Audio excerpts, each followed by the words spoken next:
Well, greetings and salutations, everybody. Welcome to my YouTube channel. My name is John Campea, and this is a companion video. What are companion videos? Well, I'm awfully glad that you asked. See, every day on the John Campea Show, Monday through Friday, we save the second half of the show to take your live comments and questions. However, we normally don't have enough time to get through all the live comments and questions that get sent in. But if you send in those comments and questions and support our show, I want to make sure you don't have to wait too awful long to get them addressed. So we gather them up and we answer them here on companion videos. Now, we don't have a whole ton to get through. Actually, we've been doing a really good job getting caught up, but we do have a bunch to get to here. So let's not waste any time and get right to it. And we're going to start things off here with one from Daryl Best Wadley, who writes, "Hey, John, did you happen to catch the Andy Samberg movie Palm Springs?" Yes, matter of fact, I did. I was a little bit late to the party in that one. I think it came out in May or June or something like that. I caught it around August or somewhere along that, but it was really quite good. Anyway, that came out last year on Hulu. I thought it was very funny and heartfelt. It was definitely a great spin on the whole Groundhog Day plotline.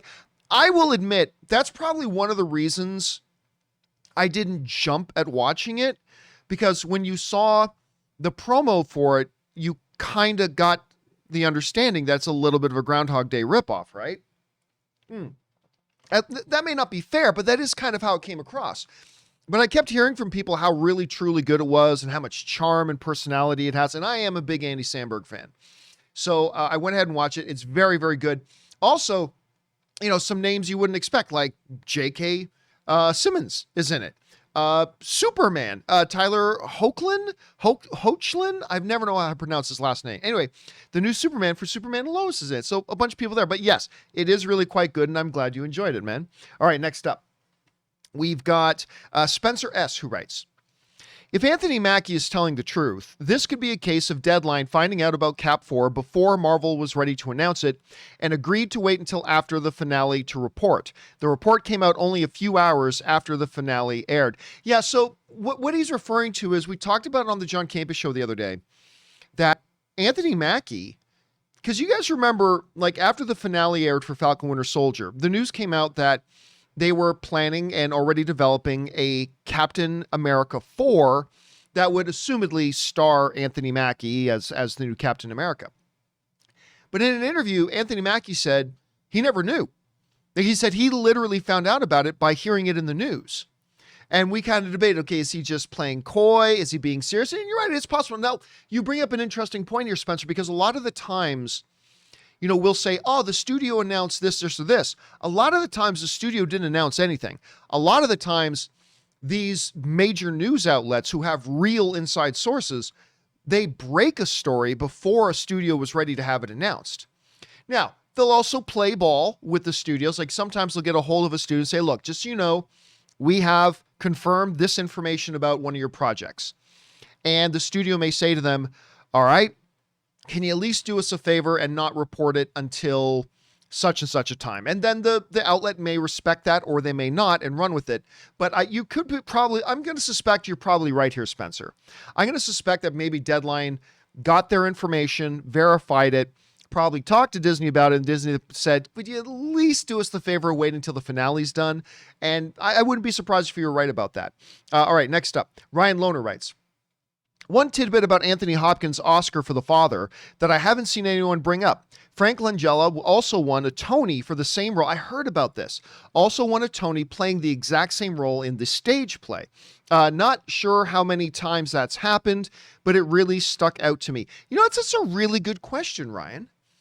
How many times, because we talked a lot about, say, Heath Ledger and Joaquin Phoenix both winning an Academy Award for playing the same character, and how often has that really happened? And I think it's happened a couple of times, but how many times has an actor won an Oscar for a character that another actor has won a Tony for? That's a very, if any of you guys know some examples of that, leave it in the comments. I would love to hear it. It's a really good thing to bring up, Ryan. All right, next up, Ryan G writes, "Hey, John, you should check this TV show. It's called Gangs of London." I've heard of that. It's airing on AMC every Sunday. I don't think I have AMC. Oh, wait a minute. No, I think through YouTube TV. Yeah, I think I have access to it through YouTube TV. It's airing on AMC every Sunday night after Fear the Walking Dead, which I don't watch. Also, it It has a good, you probably meant has. It has a good story with lots of action. If you don't like it, it's not for you. Check it out anyway. I don't really have listen, I'll be honest with you. I don't have a lot of time to check out new TV shows. I have a very, very difficult time keeping up with shows that I know or really believe I'll really love. I have a very, very hard time keeping up with them. There's a lot of stuff that I really want to watch that I still have not gotten around to start watching. So I'm not going to lie to you. I probably won't have a chance to check this out, but I will keep it on my radar and see if other people mention it, because that's what happened with The Expanse. I wasn't really planning on watching The Expanse or Harley Quinn, and both of those shows are examples of enough people writing into me that I finally went, all right, let's give it a shot. Actually, I did that with My Hero Academia as well. Only, unlike The Expanse and Harley Quinn, I didn't end up liking My Hero Academia, but I did like the other one. So I'll keep my eye open for it, Ryan. I will keep my eye open for it. All right, Tristan Larson writes, Castlevania on Netflix, bar none, is the best video game adaptation ever. I would strongly disagree with that, but I can't wait for season 4. The trailer was amazing. I love Trevor and Sepia. Listen, I surprisingly really liked Castlevania season 1.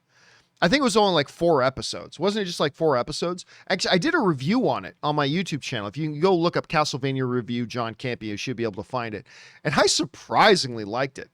And then I never got around to watching the other seasons until Anne started watching it. So I started watching along with her. I didn't like them as much as season 1, but I still thought they were quite good. They're very, very stylized though. Like you have to be, and I think this is fair to say, you have to be into that kind of style in order to appreciate a Castlevania. Like with the storytelling style and the animation style, you have to kind of be predisposed to that because it's definitely not for everybody. And considering how narrow their focus are as far as what demographic they appeal to, I would say that kind of it makes it very difficult to make a strong argument that it's like the best video game adaptation ever, because I would disagree with that. But I do quite enjoy it, and I am looking forward to the next. And you're right, the new trailer is great. It's like they're trying to bring Dracula back to life. I mean, you could kind of feel the tension in it, right? The trailer was actually quite good, and I'll look forward to watching it. All right, next up. Let's see here. Tony Rodriguez writes, hey, John. What do you think of them keeping John Bernthal, Charlie Cox, Vincent D'Onofrio, and Kristen Ritter for upcoming Marvel movies or shows? I think it would be a mistake. I know you said it will never happen. No. I never said it would never happen. I said this is the MCU. Kevin Feige can do whatever he wants. He can change his mind. I've never said it'll never happen, but I do think it's highly unlikely. And 99% of the time, highly unlikely things never happen, but one time out of every 100 they do. So it's possible. But anyway, but here we are. Screen Rant reports, Bentha, I don't know what you're talking about with the Screen Rant probably didn't report that. They were probably just telling you what they read from somebody else's report. At any rate, no, I highly, highly doubt we're going to see that. But again, the first thing we should say is it's possible because Kevin Feige has all the power. If Kevin Feige wants to do that, then it's going to happen, right? Whatever Kevin Feige wants to have happen will happen. And if he decides he wants to do that, then he's going to do that. However, let's look at the history of it here. There is a reason Kevin Feige, when he was doing Infinity War and Endgame, that they never included any of the characters from the extended Marvel stuff.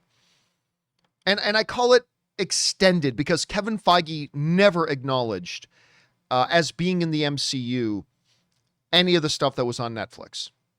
He never once referenced or acknowledged any of it. He never referenced or acknowledged anything that happened in Agents of S.H.I.E.L.D. either. As a matter of fact, they even retconned Agents of S.H.I.E.L.D. with the Darkhold in WandaVision. That being said, Kevin Feige does not like to play with other people's sloppy seconds. He wants to create his own iteration of characters. And if he had any desire, I mean, this is what at least stands to reason to me. If he had any desire to use those characters, those iterations of those characters, I should say, then he would have found a place for them in Endgame. He would have found a place for them in Infinity War. They literally threw everything, including the kitchen sink, on screen in those movies. They would have found a way to do it But the fact of the matter is, Kevin Feige does not like to acknowledge those. And he likes to create his own things. Again, he may wake up one day and say, you know what? I take it as a challenge to take back those characters and, do them the right way with those same actors. It's possible. Charlie Cox has denied it, but hey, actors deny things all the time. Personally, I also think it would be a mistake. John, didn't you like Charlie Cox? I love Charlie Cox's Daredevil. But it was also in a very isolated universe, and they were not made with the MCU in mind as far as Kevin Feige is concerned. I really think it would serve in the long term. Now, I get it. There's the short. We as fans always think very, very short term. Fans always, including me, we always think what's happening tomorrow. Like, we always think short term. The reason Kevin Feige is Kevin Feige and we're not is Kevin Feige thinks long term. And while there might be a short term, whoop, sploosh, all over the place if, Vincent D'Onofrio popped up as Kingpin in the MCU, the reality is long term, it would probably be much better for the MCU for Kevin Feige to plant and develop his own versions and iterations of these characters. So I don't believe we will get that, but it's still possible. It's still possible. If I had to bet $10, I would bet it wouldn't, because of Kevin Feige and because of his history with this stuff and the way he's approached these characters before. And I think it would be a bad idea, because I just think long term it would be better if Kevin Feige was just able to present us his own iterations of these characters. It's the same reason that we're not going to get Fox MCU. We're not going to get the Fox's version of X-Men in the new movies, because Kevin Feige, this is his stuff. He's going to design them and grow them for his MCU. At least I think so. I mean, that's my opinion right now. Let's have this conversation again 6 months from now and see if that changes. New information always makes us change things. So I'm not willing to die on this hill, but it seems to me very unlikely that it will happen. And I absolutely don't think it should. I don't think it should, because I think long term would be better for the MCU for Kevin Feige to give us his own iteration of these characters. And listen, Kevin Feige will do great.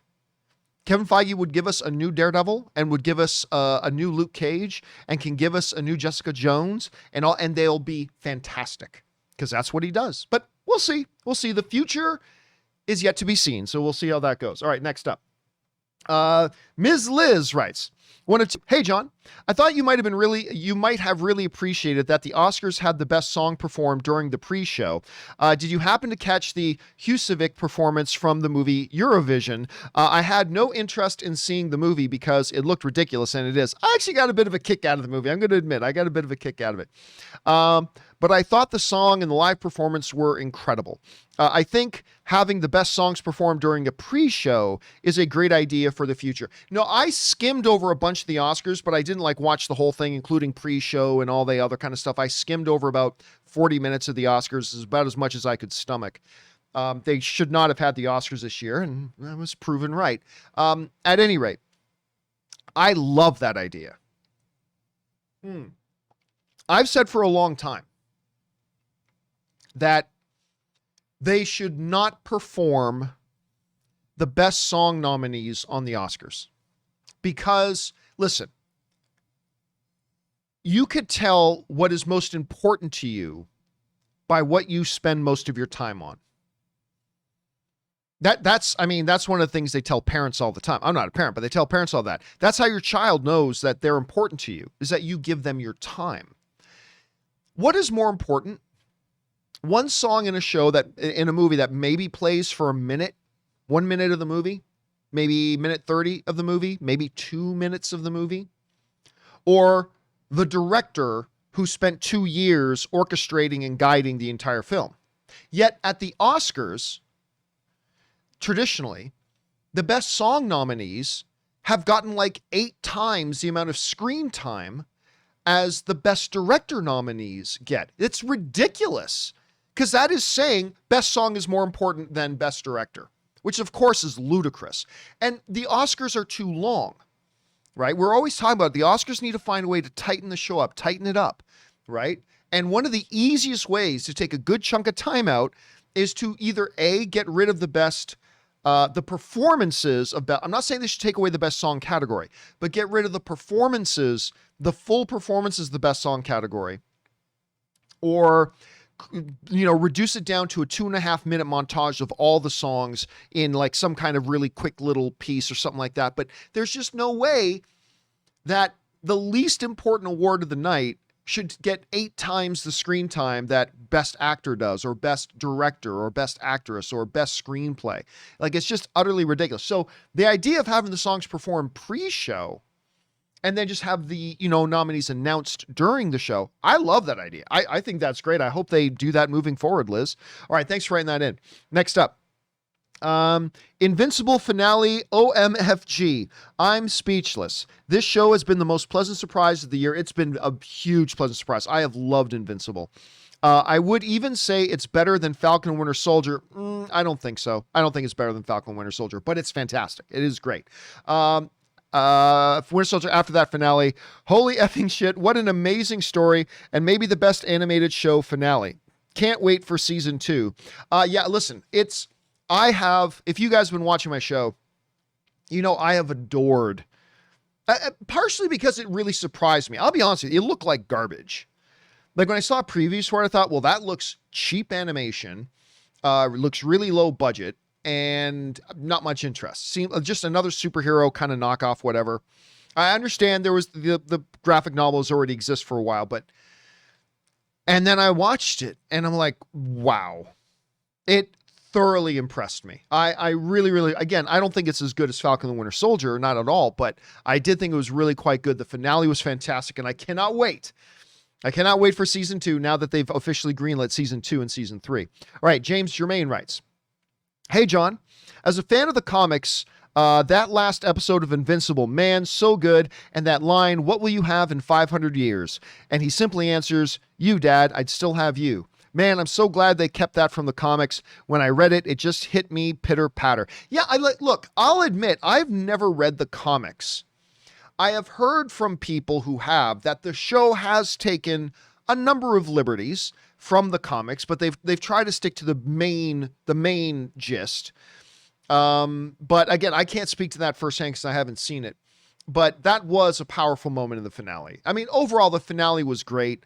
It was visceral, yet they kept it emotional all at the same time. It was a really, really good finale. And like I said, it just kind of ended with me just dying for season 2, just really dying for season 2. All right. Thanks for that, James. All right.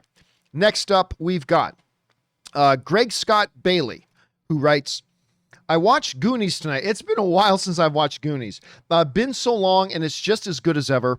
But I thought for sure Josh Brolin was another example like Tobey Maguire or Casper Van Dien, where a 30-year-old was playing a teen. Brolin was, in fact, about 16 years old. Wild. Yeah, well, you know what I think that is? To be fair to us, I think it's because we don't think of Josh Brolin as a young actor. And I think to be fair to us, because I'm in the same boat with you, is that we only see him the way we know him today. So I think now when we go back and watch a Goonies, you're probably just going to see him as we know him. So he's going to come across to us a little bit like a 40-year-old dude pretending he's a teenager, but he was actually a young kid doing it. So it's been a beat since I've watched Goonies. I think me and some friends watched it like 7 or 8 years ago when I was still living like right in Hollywood. I think we watched it, but at any rate, yeah, it's a good point, Greg. It's a really good point. All right. Next up, we got Tom, who writes, Thor swings Stormbreaker at Cyborg. Superman falls between him and the axe. Superman not impressed. Superman looks to his left and sees his shoulder and arm on the floor sliced off. Superman, I guess you could have gone for the head, but that'll do. No. Stormbreaker would have bounced right off of Superman. Now, before all the crybaby, but just Superman has a weakness to magic. Everything has a weakness to magic. I was watching this great documentary on the history of comics, and they were talking about Superman's weakness to magic, and one of the commentators, an old comic books writer, was saying, which of course is the most ridiculous thing because everything has a weakness to magic. Everything does, which was pretty funny. So no, I think if Thor swung Stormhammer or Stormbreaker at Superman, it would literally bounce off him just like Steppenwolf's axe did. John, are you saying that Stormbreaker is only as strong as Steppenwolf? Actually, no, I'm not saying that. But it's still Superman. And Superman beats everything except for Batman every once in a while.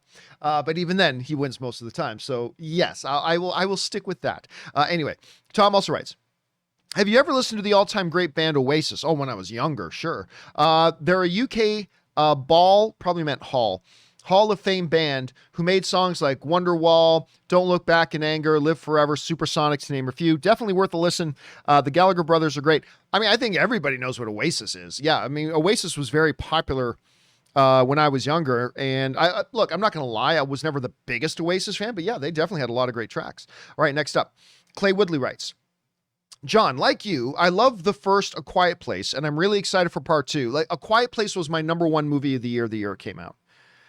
Like, I really do think it's that good. I on as much praise as it gets, I still think it's underrated.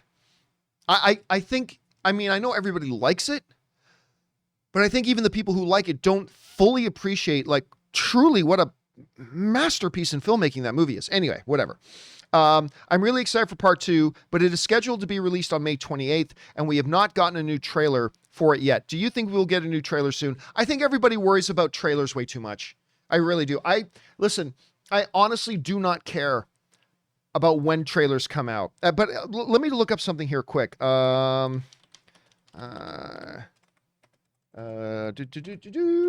Place 2. I'm just going to double check because they did move the release date recently.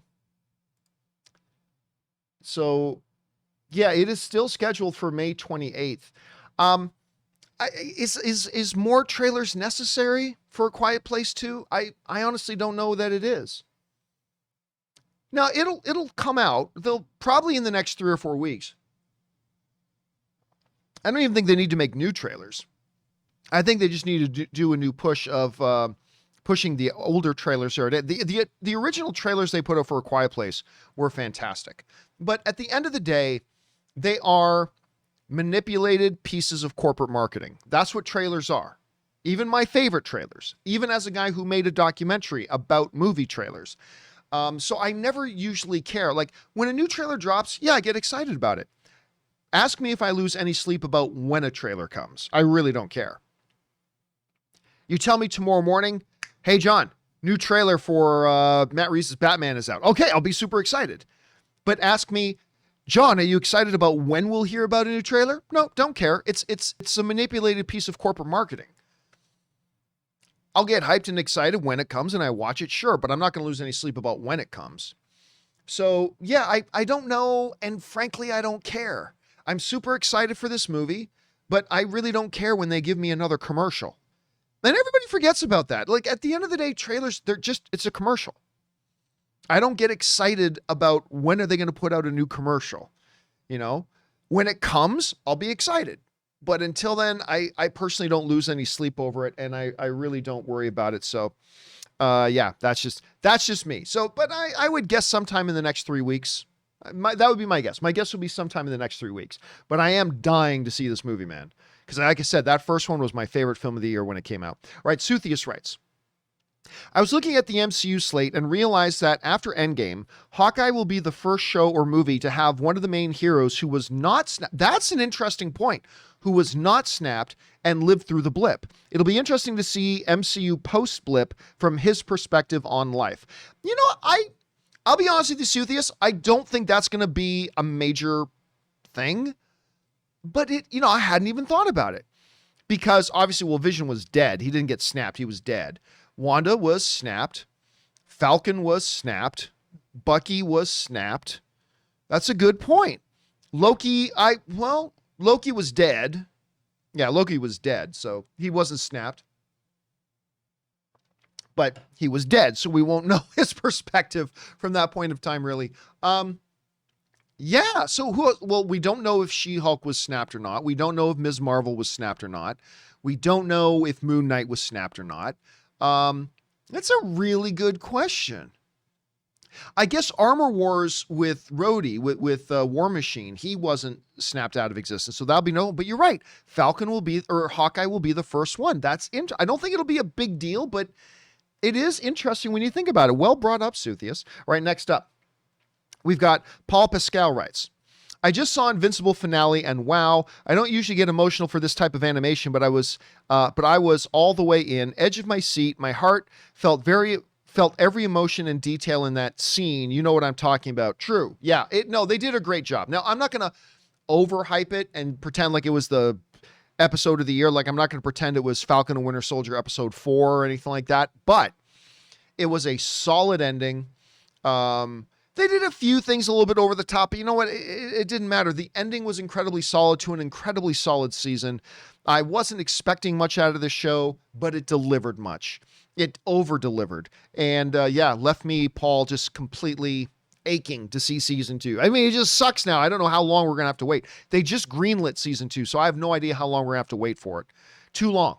Too long is how long we're going to have to wait for it. All right, Tyler Yates writes, man, I watched Ma Rainey's Black Bottom so good the other day. Bozeman was so good, as well as Davis and everyone. Made me cry, honestly, just at how good Bozeman was, knowing we won't be seeing him anymore. Great movie. Have a good weekend, my man. Yeah, and listen, I know there were some people, like, this is the thing. People are impossible to please, right?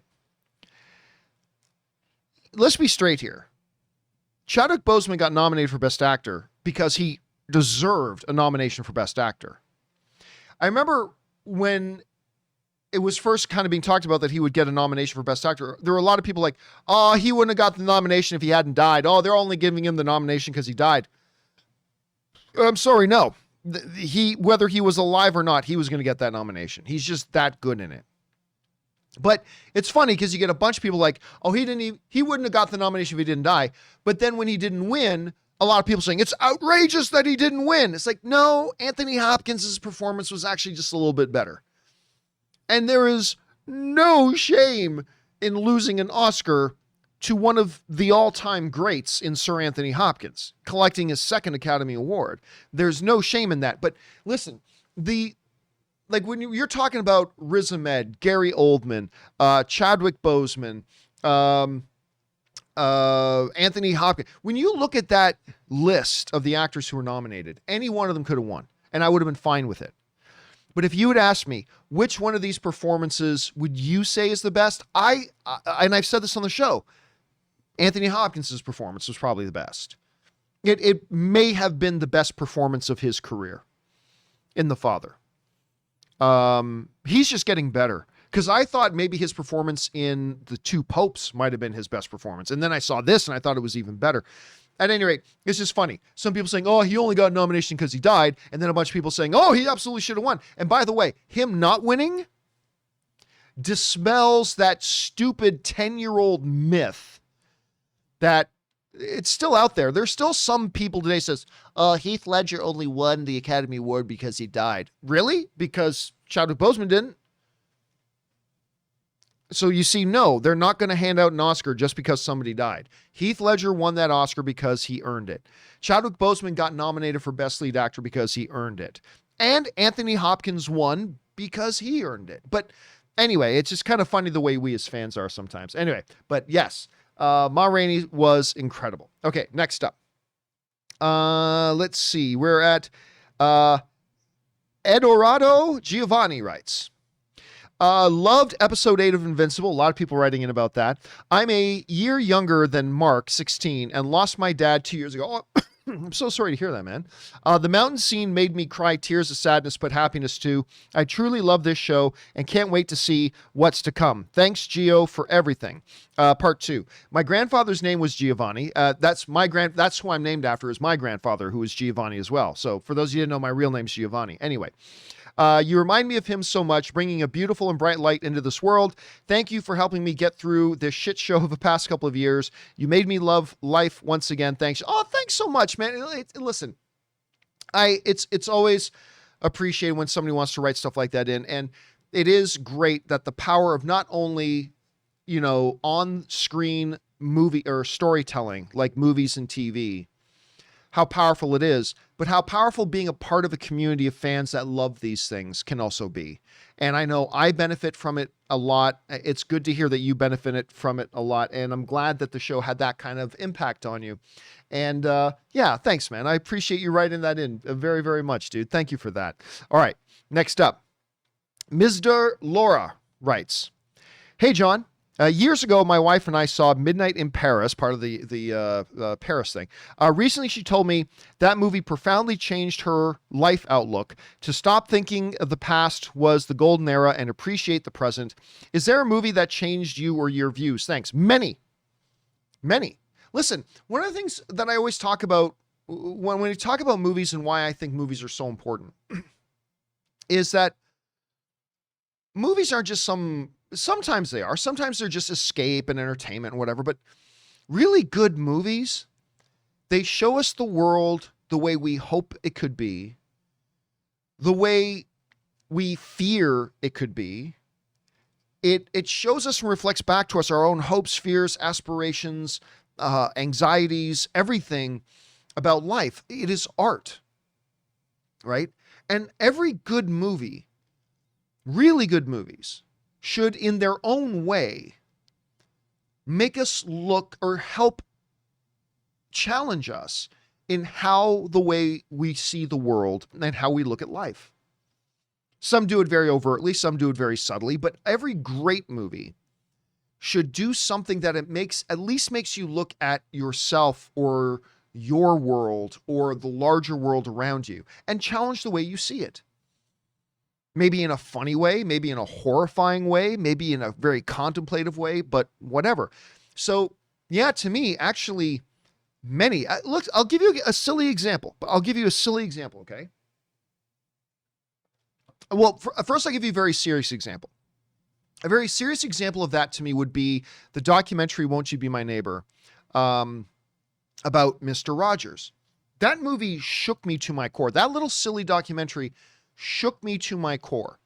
And I remember writing on my social media when I came out of that movie, when I got on social media and I wrote, "Great movies will change the way you see the world.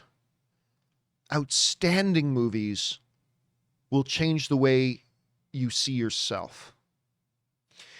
And like, that's the thing. I remember coming out of that movie feeling so challenged and so, I don't know what the best word for it is right now, but it's the kind of movie that makes you want to take a good hard look at yourself.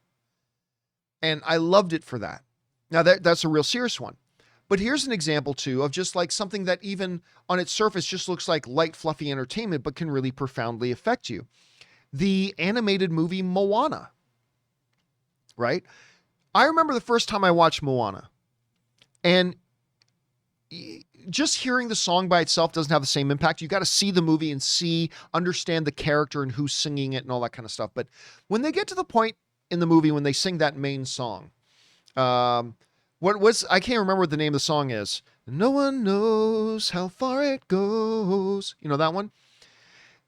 And she's singing about having a dream and being willing to pursue whatever it is that's in your life, to pursue and chase the unknown. Be willing to go into the unknown, not referencing the Frozen 2 song, but being willing to go into the unknown to pursue your dreams and to be bigger, to dream bigger.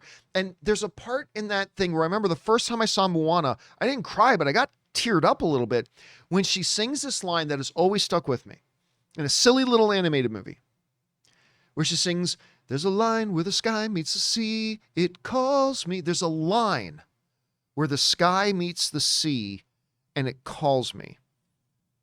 And no one knows where it goes. The concept of that is a picture in my head about there is bigger things for us out there. And when I say bigger things, I mean, it can be whatever. Maybe you dream of being a writer, or maybe you dream of being an architect, or maybe you dream of being, I don't know, a lawyer, or maybe you dream of being a manager, I mean, whatever it is that like you can really dream. It doesn't matter if somebody else thinks it would be big or small, like something to you that there's things out there that if we are willing to get into the unknown seas and go, we may find things for us. Now, I'm waxing poetic on a silly little animated movie and a song, but it's just an example that really good movies, even if they don't look like they do it, should challenge us to look at ourselves, our world, and the larger world around us a little bit differently. So yes, I find that in a lot of these movies, man. I see it in a lot of these movies. All right, thanks for writing that in, man. All right, next up, Nosferatu writes, any dog under 50 pounds, oh, this is Ron Swanson. Any dog under 50 pounds is a cat, and cats are useless. That is the great Ron Swanson, one of my favorite television characters of all time from Parks and Rec. That is one of his great all-time lines. That and clear alcohols are for rich women on diets. Just that whole Parks and Rec is just a treasure trove of great sayings by the great Ron Swanson. All right, next up. Let's see. Jared Murray writes, what are your top U2 songs? For me, it's number 1, I still haven't found what I'm looking for. Number 2, Mysterious Ways. Number 3, I Will Follow. Number 4, Where the Streets Have No Name. Number 5, Bullet the Blue Sky. There's so many great ones. Best band of all time for sure. Yeah, to me, they are my number 1 all-time favorite band. Is U2. My all-time favorite song, so I'll obviously say it's their number 1 song, is Where the Streets Have No Name. That is my number 1 all-time favorite song. So I don't necessarily, still haven't found what I'm looking for, would probably be right up there. With or Without You. I mean, now we're talking about all songs from the Joshua Tree album, but With or Without You, In God's Country, which is a little bit of an older song, I think, is great. Elevation, I love. Like once you get into the Actung Baby kind of era, stuff like that. But anyway, I'm not going to do a full list, but my number 1 all-time favorite song ever just happens to be a U2 song, which is Where the Streets Have No Name. It's poetic, it's deep, it's filled with meaning. There's definitely, as most U2 songs have, there's definitely a spiritual element to it. And yeah, so there's that one. Thanks for writing that in, Jared. I appreciate that, man. All right, next up, we got Jay Bling, who writes, when I read the next Monsterverse movie could be Son of Kong, suggesting a solo Kong film, I was disappointed because I thought the next logical step would be a League of Titans film. It wouldn't be called that, just a descriptor of the obvious. Now that I've thought about it, I'm okay with some solo film so long as we're getting an eventual League of Titans. I don't think they should go, personally, I don't think they should go in that direction, but whatever. I want to see a solo Godzilla film that tries to, he's already had 2 solo films, that tries to fix his bigger flaw. He's too emotionally detached for the audience to connect to. As far as the League of Titans goes, I previously suggested using a mythology monster such as the antagonist, and I found that the perfect one. This is the one from the that's the name of the one from God of War, from the God of War game. But I'm not sure I'm pronouncing it right. Jormungandr, aka the World Serpent. In Norse mythology, he's the harbinger of Ragnarok. I mean, yeah, listen, I tend to resist against the notion and idea that anything you do has to be bigger next time. I don't necessarily, I just don't know if something like League of Titans, or if you have to have like 15, now don't get me wrong. I'm also kind of excited by the idea of things like, what if you crossed over, Pacific Rim with the Godzilla King Kong kaiju kind of things. That's a possibility too. But I like the idea of individual movies. And I don't really know what you do with Son of Kong. I don't know what you do specifically with Son of Kong and where you go with that. But I'm sure if it's in the hands, of Adam Wingard, I'm sure they'll come up with something great. I just don't know that you have to get bigger and bigger and bigger and bigger and bigger and bigger and bigger. Just tell better stories. Just tell really good stories. Make your human characters much better than the way you've written them so far. Because so far they've been terrible. I mean, again, look at Pacific Rim. Rob and I were talking about this the other day. Human characters in giant robot or kaiju movie don't inherently have to be bad. We love the human characters in Pacific Rim because they're written well. They actually have a meaningful story, and they're written in a good way so that they actually become a part of the movie, instead of like Godzilla versus Kong, where it just becomes or any of these films, any of the Godzilla and Kong movies that they've done recently, they just kind of feel out of place. They don't fit because they're not well written. So if you do that, You just tell good stories and I think they'll be fine. And again, it's not that I'm against the idea of going bigger, but I'm against the idea that it has to get bigger. You know, then the next episode has to be bigger and badder and now have 20 kaiju and then you got to have 40 kaiju. I'm okay if you do it. I'm just not okay with the feeling that you have to do it that way. I just wish we as fans wouldn't get disappointed. It's like, well, this one had 3 giant kaiju fighting. Why aren't we getting 5 in the next one? You know what I mean? So just make good movies. If you make good movies with good stories, just like Joker, right? They didn't need Joker to have Superman and Batman and Wonder Woman and the Legion of Doom and blah, blah. No. They just made a great movie about this one incarnation of Joker. And it was awesome. They didn't need to make it some giant spectacle. They didn't need to have Lex Luthor comes and teams up with him and you know, all this. No, it was just Joker. And it was great. And so, yeah, I don't know. We'll see where they go, man. We'll see. By the way, right now it's not an automatic that they're going to do it. They're developing it. So let's see if they're able to actually go all the way with it. It'll be interesting to see. All right, next up. Van Kent writes, 1 or 2. Doesn't smart TVs come with all the apps for almost all the streaming services? No. They'll all come with a bunch, but they definitely don't have the full collection. Why not just use a search engine to figure out where movie/series is being streamed and watch it in that particular app? Well, that's what everybody does. Granted, it's a few extra steps, but TVs like LG, Samsung, etc. have been coming up with search engines that search through the catalog on all the services that you can find what you need faster. That way, no device is needed at all. Okay, so here's the thing, Venkat. I have all of the televisions I have 3 televisions in my house. 1 here in the studio, 1 in the living room, 1 in our bedroom. They are all smart TVs.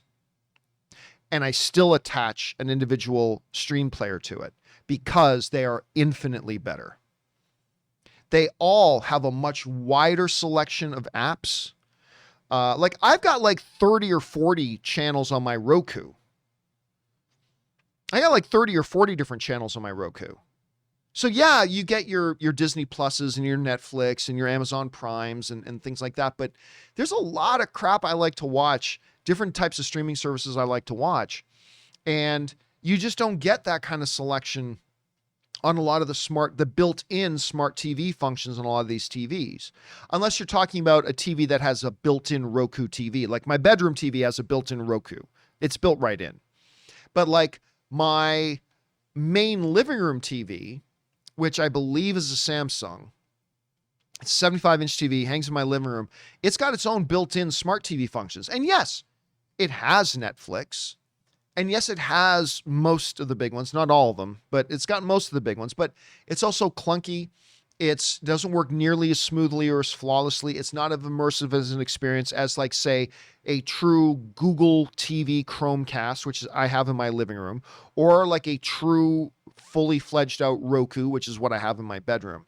They are just far better, have much better selection, and I've yet to see a smart TV thing that actually has all the main things. So yeah, but even if they did, just the experience using them is nowhere near as good as the dedicated players. The Apple TV, the Amazon Fire Stick, the Google Chromecast TV, the Roku, they are all much, much better experiences. And they work much better. And yeah, that's just kind of my take. And now that may change in the future. But that is kind of how I see it working right now. All right. Let's see. Last one today comes to us from E-Man's Movie Reviews, who writes, "Hey, John, love the show. Thank you so much. And by the way, tipped in like $20. Thank you, man, for supporting the channel on that level, dude. Love the show. Would you be interested in talking about my viral hashtag recast T'Challa petition?" Those of you who know me know what I'm going to say. Anyway, petition and how it's actually a step backwards in black representation. All right. So first of all, thank you for writing that in, E-Man. But if you've watched me for any period of time, you know that I do not believe in petitions. I don't believe in petitions. I don't support petitions, even when they're petitions for things that I completely agree with. Now, look, I won't go into it all again, but you guys know my position on the T'Challa situation. they absolutely should recast T'Challa. T'Challa is too important of a character.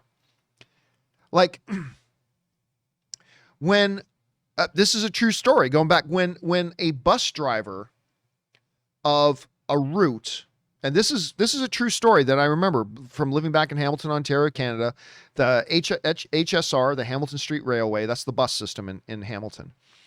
You know, this bus driver that we always used to see on this one bus route died. Did they cancel the bus route? No. Would it have been respectful to that bus driver to take away that bus route? No, that wouldn't have been respectful to the bus driver. The show goes on. And you honor that bus driver by making sure that the next person has their shoes to fill. Big shoes to fill. When, you know, the Ford factory, when somebody who's worked there for 10 years dies, do they shut the entire plant down and say, well, we can't make cars here anymore? Because Eddie, who worked here for 10 years, we appreciated him, we loved him, he did great work, but he died, and we can't, you know, we can't refill his role. And without his role being filled, we can't make cars here, so we're just going to shut the plant down. Of course not. Right? But for some reason, we as individuals, we think actors are more important than everybody else, and they're not. And again, my main thing was I just never believed that the way you honor Chadwick Boseman or the way you honor Carrie Fisher when she died, I felt the same way about this with Carrie Fisher. And by the way, it turns out I was completely right. I mean, them just recycling old footage from Carrie Fisher to try to make it fit into Last Jedi did not work at all. Or the Rise of Skywalker, that did not work. Like, at all, that did not work. They should have recast it. Because the way you honor them is by honoring their work. And the way you honor their work is by carrying it on. Right? Did Disney shut down when Walt Disney died? No. You carry it on. And I just think it is a disservice to the character of T'Challa, who has become so culturally important, to say, well, because the actor, as great as he was, Chadwick Boseman was amazing, but because the actor who portrayed him passed away, we can't have the character anymore. I think that is ass backwards thinking. I think the way you honor them is by saying, we're going to continue on this great legacy you began, and we're going to get the best person in the world that we can find to pick up the baton for you, and we're going to carry on your work. That is how you honor somebody. Not by saying, oh, well, we're just going to kill the character that you played. That's not honoring them.